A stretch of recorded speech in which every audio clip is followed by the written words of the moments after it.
तो इधर पायरिडोस्टिग्मिन का ऑप्शन नहीं था, तो आप फिर फाइजोस्टिग्मिन चूज करोगे।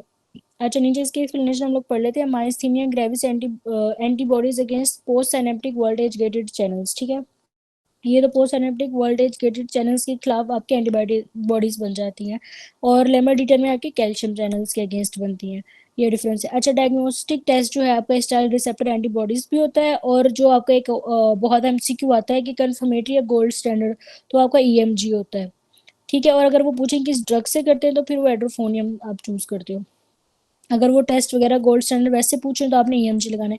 इनिशियल ड्रग जो आपकी न्यूस्टिगमीन होती है, और मेंटेनेंस के लिए आप होती है, और physostigmine crosses blood brain barrier immediately and increase acetylcholine, ठीक है। ये इसके माइस्थीनिया के क्वेश्चन आते हैं, और इसमें जो आपका माइस्थीनिया ग्रेविस में hypersensitivity reaction in hematemesis vessel running in ligament is,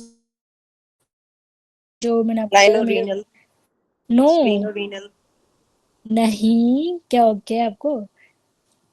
बिल्कुल गलत आंसर दिया आपने। हेपेटो हेमाटोमेसिस, हाँ, हिपैटोगैस्ट्रिक। हेपेटोमेसिस। हाँ, हेमाटोमेसिस की बात होती है ना, लेफ्ट गैस्ट्रिक आप कहेंगे, उसमें तो आपके सिर्फ रीनल में, ठीक है। ये गैस्ट्रिक का पूछ रहे हैं, लेफ्ट गैस्ट्रिक वेन, तो आपकी हिपैटोगैस्ट्रिक होती है। अच्छा, इसके मैंने कहा आप लोगों ने खुद नहीं पढ़ना, तो मैंने ये भी सेव की हुई है। एक दफ़ा आपको यहाँ से रीड करके दिखाऊँ, यहाँ से दिखाऊंगी कहाँ पे है ये। स्प्लिनोरेनल लिनोरेनल लिगामेंट है स्प्लिनिक आर्टरीज और टेल ऑफ पेनिक्रियास। गैस्ट्रोस्प्लिनिक में जो आपकी, और लेफ्ट गैस्ट्रोएपिप्लोइक। गैस्ट्रोहिपैटिक में गैस्ट्रिक वेजल्स जो आपकी होती हैं, ठीक है। ये हेपेटोगैस्ट्रिक या गैस्ट्रोहिपैटिक में जो आपकी गैस्ट्रोएपिप्लोइक होती हैं, आपका पोर्टल ट्राइड होता है, और जो आपका फाल्सी फॉर्म है उसमें लिगामेंटम टीवियस हेपेटिस और पेटेंट अम्बिलिकल वेन होती है, ठीक है। रिकॉर्डिंग स्टार्ट होने वाली। अच्छा, maintenance drug for myasthenia gravis जो है आपकी फाइजोस्टिग्मीन होती है। अगर आपके पास पेरिडोस्टिग्मीन हो तो आपने उसको चूज करना, ना होता तो फाइजोस्टिग्मीन चूज कर सकते हो। अब इसका एक और एमसीक्यू जो आपको आता है, वो इसकी लाइन मैनेजमेंट का आता है, तो उसमें हमें न्यूस्टिग्मीन को चूज करना है। टेस्ट इसका मोस्टली क्वेश्चन जो आपका आता है वो कंफर्मेटरी या गोल्ड स्टैंडर्ड आता है, वो आपका ईएमजी होता है, ठीक है। आगे क्वेश्चन नंबर आपका है 103 है, ठीक है। 103, a child develop night blindness and prescribed to pediatrician, which one should be given to patient? तो ये रेटिनल्डिहाइड देते हो आप, ठीक है। अब मुझे कोई बताएगा नाइट ब्लाइंडनेस किसकी डेफिशिएंसी से होती है, रेटिनॉल से या रेटिनॉल, ओ वाला या ए वाला? ओ वाला, रेटिनॉल। यस, ओ वाला, वो विटामिन ए होता है ना आपका, तो वो रेटिनॉल, और उसका ट्रीटमेंट के लिए जो है ना आप रेटिनल्डिहाइड देते हो, ठीक है। वन ऑफ और स्ट्रक्चर पासिंग थ्रू फोसा ओवैलिस, तो ये आपकी ग्रेट सेफनेस वेन होती है। फोसा ओवैलिस होता है आपके थाई में, तो वहां से आपकी ग्रेट सेफनेस वेन जा रही होती है। Somatosensitive fibres moving from somatosensitive to parietal to frontal, कि वो अच्छा, टू मेंशन क्यों है पैरेटल और कॉर्टेक्स में, ठीक है। तो to coordinate movement of hands eyes and face. अब आपका जो स्मेटोसेंसरी है ना, वो प्राइटल में जाता है, और ऑडिटरी इंटीग्रेशन हो रही होती है, ठीक है। सेंसरी इंटीग्रेशन भी हो रही होती है। जब वो फ्रंटल में जाता है, तो वहाँ पे आपकी मोटर वो वहां से आती हैं, जिसमें आपकी प्लानिंग होती है और एग्जीक्यूशन होती है। आपको पता है प्री मोटर का एमसीक्यू आता है, प्री मोटर में आपकी क्या हो रही होती है, प्लानिंग ऑफ एक्शन हो रहा होता है ना, कि आपने ये एक्शन परफॉर्म करना है। वो जो आता है कि उसने मग, पेशेंट ने जो है मग उठाना है, तो वो मग नहीं उठा पा रहा, मतलब वो अपने ब्रेन में उसकी पिक्चर जो आती है वो सारा इमेज ड्रॉ वाला, तो वो प्री मोटर होता है। तो ये आपको फ्रंटल में पड़े होते हैं, pre motor and primary motor. तो इसका मेन फंक्शन होता है कोऑर्डिनेट और इनिशिएट करना मूवमेंट को, ठीक है। तो ये जो आपका प्राइटल है, इसमें आपकी सेंसरी, ये विजुअल और ऑडिटरी सेंसेशन सारी इंटीग्रेट होती हैं, और जो आपके फ्रंटल में जाके आपकी मोटर प्लानिंग होती है वहाँ पर, उसकी उस प्लान मूवमेंट होती है, ठीक है, मोटर में। तो जो आपकी प्लानिंग के लिए होता है वो प्री मोटर होता है, और जो आपका एक्शन के लिए होता है वो प्राइमरी मोटर वो होता है एरिया, ठीक है। और कोऑर्डिनेट वगैरह और इनिशिएट मूवमेंट करना, इनका ये फंक्शन होता है, ठीक है। आपको ये इनके एरियाज के वो पता ना, तो फिर इजी हो जाते हैं ये वाले इस तरह के क्वेश्चन।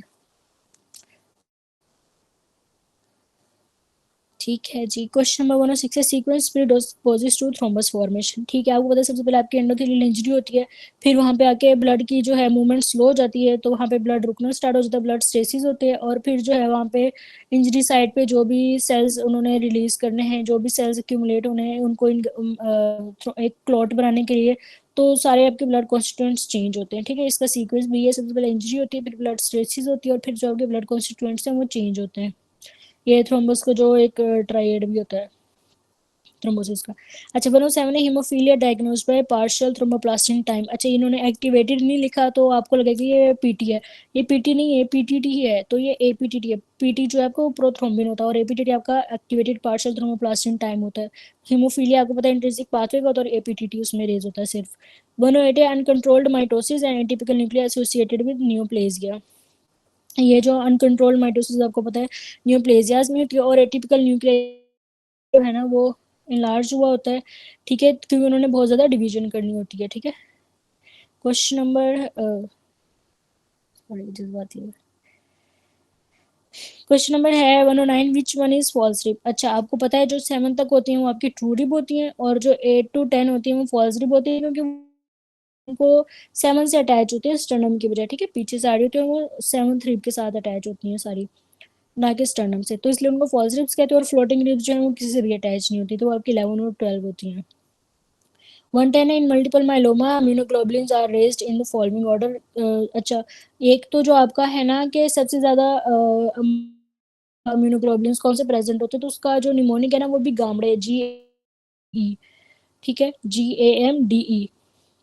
IgG आपको सबसे ज्यादा होता है, फिर ए होता है, फिर M होता है, फिर D होता है, और फिर E होता है। और इसी तरह से जो है ना मल्टीपल माइलोमा भी GAM का दिया होता है, तो इसका भी यही निमोनिक है GAM। ठीक है, 60% होता है, और AGA जो है 20 to 25 होता है, और IgM जो है 15 होता है। अब फर्स्ट वाले में जो है ना, फर्स्ट वाले में 20 IG से ज्यादा दिया हुआ है, सेकंड वाले में जो है IgM जो है IgA से कम है, वो ठीक है, वो ऑप्शन ठीक है। और सी वाले में IgM बहुत ज्यादा दिया हुआ है IgG से भी। फोर्थ वाले में जो है IgA, फिर IgM, ये देखें दिया सीक्वेंस ठीक है, लेकिन परसेंटेजेस जो है ना वो उतनी नहीं है कि जो IgG है वो टोटल का 60% होना चाहिए, A जो है 20 to 25 और M जो है 15%। तो ये जो बी है ना ऑप्शन, इसमें ये सबसे ज्यादा सुटेबल है। ठीक है, नीचे उन्होंने एक्सप्लेनेशन दी हुई है, और निमोनिक मैंने आपको बता दी GAMDE।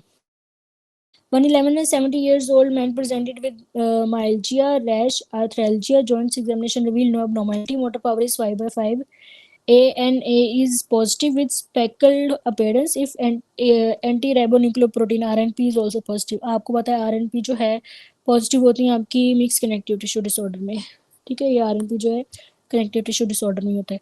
112 है strontium 90 causes which are the following, तो आपका ऑस्टियोसार्कोमा होता है। ठीक है, sarcoma is greater than leukaemia, तो हमने ऑस्टियोसार्कोमा चूज करना है। 113 है इसका होता है STR और 90 लिखा होता है। ठीक है, अच्छा 130 ये आपके वो नसीम शहजाद में लिखा हुआ था। A patient presented with fever headache muscle ache and rickettsia infection the target tissue is tissue in rickettsial infection is endothelium. ठीक है, ये आपके रैश वगैरह होते हैं, तो ये आपका जो है एंडोथीलियम को अफेक्ट करता है। एक्सप्लेनेशन में rickettsia primarily attack endothelial cells of the vessels of the vessel, they enter grow and replicate within cytoplasm of endothelial cells। ठीक है, आपको पता है आपका जो है histoplasmosis endo reticulo endothelial cells को सिस्टम को कर होता है, ये जो आपका एंडोथेलियल सेल्स को। One reflex in babies is present up to, वो कह रहे कहाँ तक किस हाँ स्टार्ट होता है वो आपका एटम और एंड होता है 6 month। 115 है athlete playing high jump now presented with pain in gluteal region on examination he cannot flex his hip and extend knee। अच्छा ये मुझे बताएं कौन सी मैडम पोजीशन। अच्छा ये मुझे बताएं कि फ्लेक्स जो हिप है वो फ्लेक्स और एक्सटेंड नी जो है वो एक्सटेंड नहीं हो रही। अगर फ्लेक्स हिप हो और एक्सटेंडेड नहीं हो तो ये कौन सी पोजीशन होती है। अच्छा मसल ही बता दें, आई होप किसी ने टाइप किया है तो आई होप। Sartorius. Sartorius. नहीं, रेक्टस फेमरस होता है। और प्रेड वाली जो आपकी, हाँ रेक्टस फेमरस होता है। यस डॉक्टर मुसमा, जो परेड वाली सल्यूट कर रहा था और हवा में जिनके पाँव होते हैं और वो सल्यूट कर रहे होते हैं, ऐसी पिक्चर अमूमन जो है गूगल करो तो वही आती है, ठीक है। तो ये परेड वाली होती है और ये दोनों लॉस हैं। तो ये आपका रेक्टस फेमरस का डैमेज है, और जो रेक्टस फेमरस है वो आपका एंटीरियर इंफीरियर इलियक स्पाइन से आता है। जो एंटीरियर सुपीरियर इलियक स्पाइन से आता है वो आपका सार्टोरियस होता है। 116 है, most common cause of ma'am death है। ये किस तरह से हम याद रख सकते हैं between sartorius and rectus femoris? जो सार्टोरियस होता है ना वो हिप और नी दोनों पे फ्लेक्शन करवाता है। रेक्टस फेमरस जो है हिप फ्लेक्शन कराता है, नी एक्सटेंशन कराता है। दूसरा जो है, आप इनकी मसल के रीजन की पिक्चर देख लें फिर आपको कभी नहीं भूलेगा। तो जो आपका सार्टोरियस है वो एंटीरियर सुपीरियर इलियक स्पाइन से निकलता है, और जो आपका रेक्टस फेमरस है वो आपके जो है एंटीरियर इंफीरियर इलियक स्पाइन से निकलता है, ओरिजिन होता है उसका। ठीक है, ओके, थैंक यू। वेलकम। अच्छा 116 है, most most common cause of death in rheumatic fever is myocarditis. अब आपकी रूमेटिक में जो ना ये पेरिकार्डाइटिस भी हो सकता है, एंडोकार्डाइटिस भी हो सकता है, और माइटल स्टेनोसिस भी हो सकता है। मगर मोस्ट कॉमन डेथ जो होती है वो उसकी ना मायोकार्डाइटिस की वजह से होती है। 117 है, ट्विन प्रेगनेंसी विद 2 ओवम। तो इसका सेपरेट एमनियोटिक सैक होता है और सेपरेट इनका प्लेसेंटा होता है, और सेपरेटिक इनकी जो है एमनियोटिक कैविटी होती है, ठीक है। 18 है, regarding melatonin true is derived from serotonin. अच्छा, अर्ली मॉर्निंग में भी नहीं होता, ये सेरोटोनिन से ड्राइव करता है, ड्राइव फ्रॉम टायरोसिन ट्रिप्टोफैन से करता है, release from intermediate pineal gland से कर रहा होता है। ठीक है, इसका आई होप हो गया। हाँ, ट्रिप्टोफैन से जो है आपका सेरोटोनिन बन रहा होता है, फिर जो है सेरोटोनिन से आपको मेलाटोनिन बन जाता है, ठीक है। ओके, नेक्स्ट क्वेश्चन है, बेस्ट इंडेक्स ऑफ लोड का होता है left ventricle end diastolic volume, AEDV. इसको लिखा होता है एलवीईडीवी, ठीक है। ये ईडीवी इन लेफ्ट वेंट्रिकल।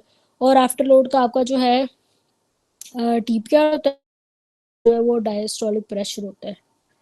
ये रफी में लिखा हुआ है, दो तीन चीजें इस मैम तरह करेंगे। आफ्टर लोड किस पे डिपेंड करता है?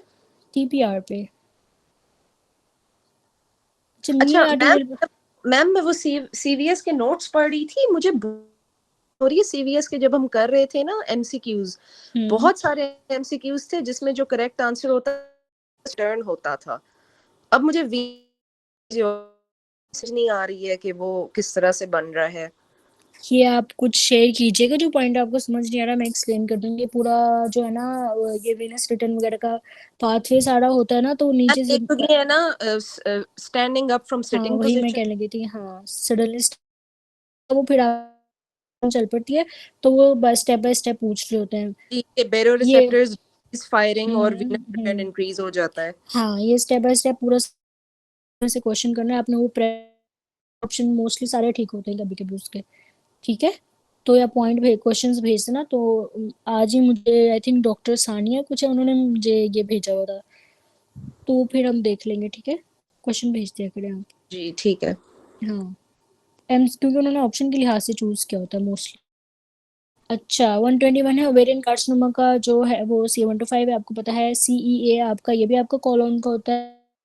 1599 पेनक्रियास का, AFP HCC और ovarian. 60-year-old man presented in OPD with complaint of hematuria and increased urinary frequency on DRE. There is testicular stone admits आपके जो है ये प्रोस्टेट कार्सिनोमा में होता है यूजुअली। मैस well that is prostate lymphatic drainage. आप अच्छा, इसका जो है ना प्रोस्टेट का लिम्फेटिक ड्रेनेज में इंटरनल और एक्सटर्नल आई लेक होता है, ठीक है। मोस्टली एक्सटर्नल लेक ना भी दिया हो तो आप इंटरनल चूज करोगे, और इंटरनल के साथ सेक्रल दिया हो तो आप उसको चूज, ठीक है। तो आप इंटरनल और एक्सटर्नल आई लेक के साथ भी देखोगे, तो इंटरनल आई लेक और सेक्रल जो है आपके प्रोस्टेट की लिम्फेटिक ड्रेनेज होती है। स्फीरोसिस डिफेक्टिव प्रोटीन जो है आपकी स्पेक्ट्रिन होती है, स्फीरोसाइटोसिस में spectrin. Engineer working in construction presented with, एक तो कंस्ट्रक्शन की हिस्ट्री और दूसरी प्योरिटी, वो एस्बेस्टोसिस में ही होते हैं। एफवीसी डिक्रीज, FE1 FVC नॉर्मल। अच्छा, ये आपका एस्बेस्टोसिस एफवीसी में होते हैं, और कंस्ट्रक्शन की history. Cardia lung abscess treatment जो आपका ट्राइमेथोप्रीम होता है। नोकार्डिया आपको पता है आपके एब्सेस, एब्सेस और साथ सपोरेशन है ना, यही आता है एब्सेस विद सपोरेशन, ये केम्स की होता है। फिर उसमें मेथोप्रीम देते हो, ये सल्फोनामाइड्स होते हैं, ये आपका जो फॉलिक एसिड को इनहिबिट कर रहे होते हैं, फॉलिक एसिड सिंथेसिस को, क्योंकि ये इनहिबिट करते हैं डीहाइड्रोफोलेट रिडक्टेज। ठीक है, ये इनका काम होता है, ये इनहिबिट कर देते हैं डीहाइड्रो माइक्रोडिज्म, जो भी माइक्रो ऑर्गेनिज्म होता है उसका डीहाइड्रोफोलिक रिडक्टेज, फिर ये फॉलिक एसिड सिंथेसिस स्टॉप करते हैं, ये इसका जो मैकेनिज्म एक्शन होता है। 26 person got stab on upper arm and floor of axilla, which of the following structure will be damaged? अच्छा, वो स्ट्रक्चर विल बी डैमेज पूछे तो आपने इंटरकोस्टोब्रेकियल आर्टरी लगाना है, जब वो स्पेसिफाई करे ना नर्व, फिर आप एक्सिडेंट नर्व लगा देना। ठीक है, अगर वो स्ट्रक्चर कोस्टोब्रेकियल आर्टरी लगाना है फ्लोर ऑफ एक्सिला पे। 127 है, which of the following nerve is damaged during ligation of inferior thyroid artery? Inferior के साथ आपको पता है आपकी रिकरेंट लेरेंजियल होती है, और सुपीरियर के साथ आपकी एक्सटर्नल। 128 है, patient during RT sustain sacral injury he presented with overflow incontinence. अब ये सैक्रम के लेवल पे है और ओवरफ्लो, तो ये आपकी पैरासिम्पथेटिक है, at the level of sacrum जो है पैरासिम्पथेटिक, और ओवरफ्लो इनकॉन्टिनेंस ये वो में ओ जो है ओवरफ्लो, तो अभी पैरासिम्पथेटिक है। 129 है, a child presented with dark coloured nappy and homogenic oxidase deficiency, HOD captain. ठीक है, HOD alkaptonuria. 130 bronchial asthma, the most FE1 over FVC is less than 75%. 131 है, the ectopic thyroid hormone is secreted by squamous cell carcinoma of lungs. Small cell से आपको पता है वो SLE जो है आपका लैमोडिन एक्टोपिक ACTH और आपका और लार्ज सेल कार्सिनोमा से भी है, वो मुझे भूल के इधर लिखा, एक डबल ए में लिखा हुआ है, वो मुझे अभी याद नहीं है। और squamous cell carcinoma of larynx से जो आपकी एक्टोपिक थायराइड होता है, और स्क्वेमस सेल कार्सिनोमा से जो आपकी वो PTHR पैराथायरॉयड वाला वो होता है। ठीक है, 132 है, patient has facial congestion lung carcinoma diagnosed with small cell और cell carcinoma, it will show ACTH। अच्छा, इवन लैम्बर्टिडियन भी ऑप्शन में था होता है ना, तो भी ये ACTH को ही चूज करते हैं ये स्मॉल सेल के साथ। ठीक है, 133 in crescentic glomerulonephritis antibody complex deposition on GBM which type of hypersensitivity.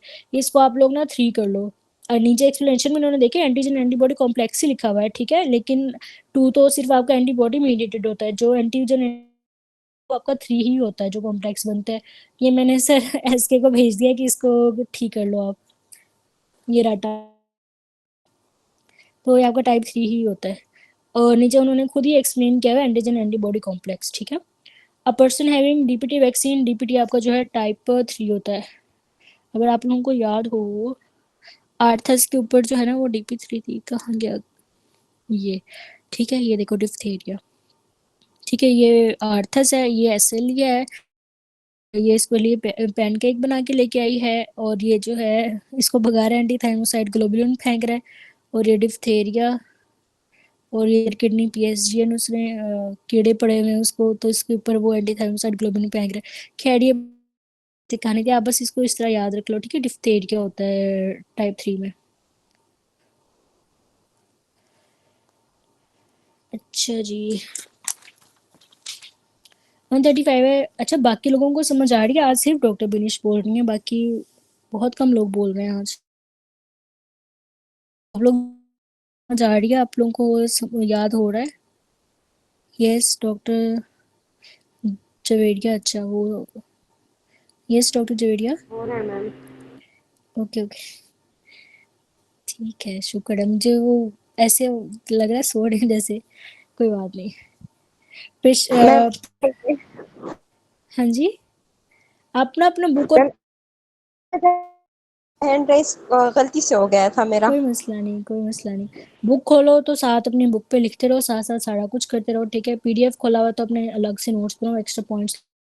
ठीक है, और PDF से अब आपको ऐसे पढ़ना नहीं चाहिए, आपको अब मार्क करने चाहिए, वो सारा कुछ बुक होनी चाहिए। बाकी अगर आपको ये ज़्यादा ईजी लगता है तो वो भी ठीक है।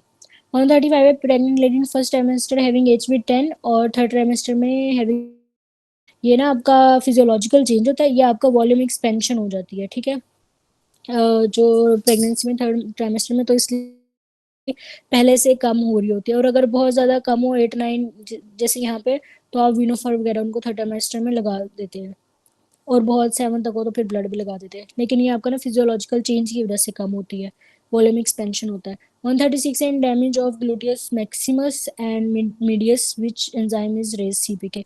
अच्छा, ये आपको पता है मसल की डैमेज होगी तो मसल इंजरी से आपका वो प्रोटीन लाइसिस होती है तो आपका सीपीके ही इंक्रीज होता है, ठीक है। तो ये मसल इंजरी को शो करा रहा होता है CPK. A patient presented in semi-conscious condition with subclavian steal syndrome, blood splatter to which artery is causing this condition।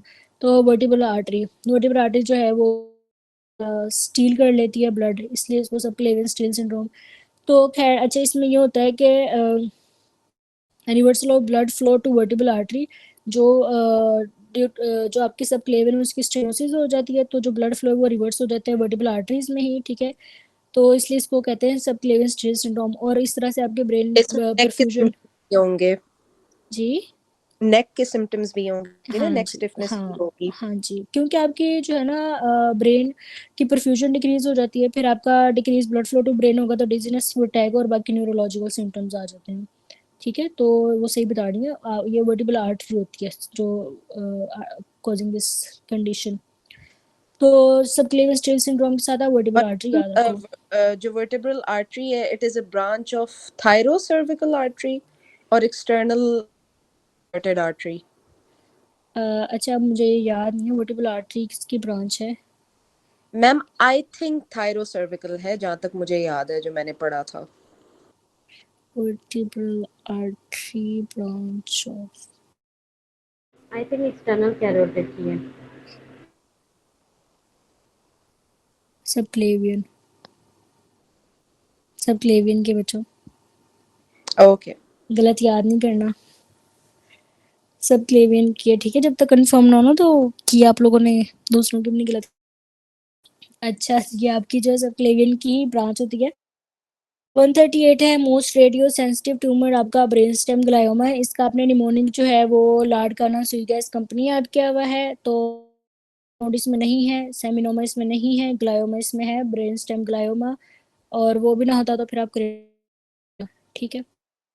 39 है auto antibodies against parietal cells. Parietal cells आपको पता है स्टमक में होते हैं, एचसीएल और इंट्रिंसिक फैक्टर रिलीज करते हैं, तो उनके खिलाफ ऑटो एंटीबॉडीज बन जाती हैं ये। तो फिर आपकी पर्निशियस से नहीं होता, डिस्ट्रक्शन हो जाती है, इंट्रिंसिक फैक्टर नहीं बन रहा होता, तो फिर जो आपकी वो अब्जॉर्प्शन नहीं हो रही होती उसकी B12 की, तो फिर जो है आपका गैलोब्लास्टिक एनीमिया हो जाता है, जिसको अगर एंटीबॉडीज की वजह से हो तो फिर उसको हम पर्निशियस एनीमिया कहते हैं।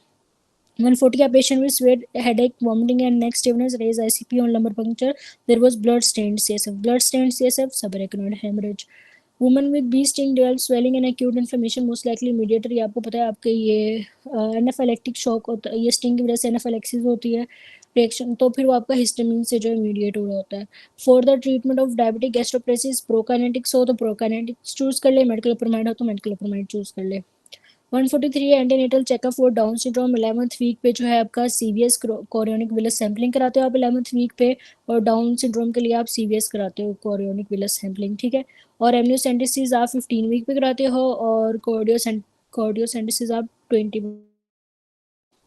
144 है difficult labor at home in village. She was brought to hospital with history of PV bleed oozing from gums for last 10 hours. Her CBC shows 6 HB decrease, platelet decrease, TLC decrease, neutrophils increase, TLC increase, sorry, neutrophilia. The peripheral blood smear shows burst blood cells. अच्छा, ये bird sales होते हैं, blood cells नहीं, bird sales होते हैं DIC में। हर PT APT work long, हर चीज़ जो है ना डिरेंज है, तो ये आपका डीआईसी है। और ये होम डिलीवरी की जो ना सिनेरियो आया होता है। 145 है child having history of bleed, labs showing HB10, ठीक है, history 20। What is like causes, एक तो यंग एज में ये आपका आईटीपी है, और प्लेटलेट्स इसमें इतने ज़्यादा डिरेंज नहीं इसमें ज़्यादा डिरेंज होते हैं आईटीपी में। बर्नार्ड सोलियर आई थिंक 50K की वो रफ़ी में दी हुई है ना, तो ये आपका आईटीपी है।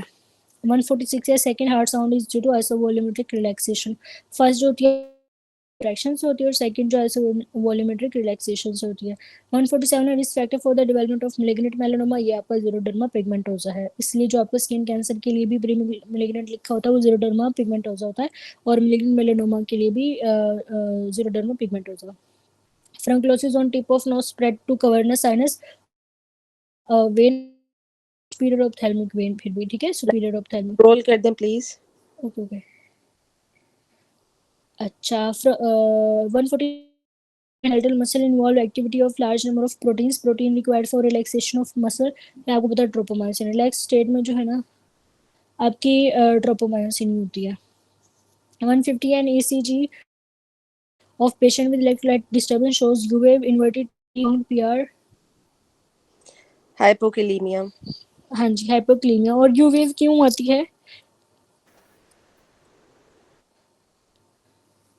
Capillary muscle depolarisation.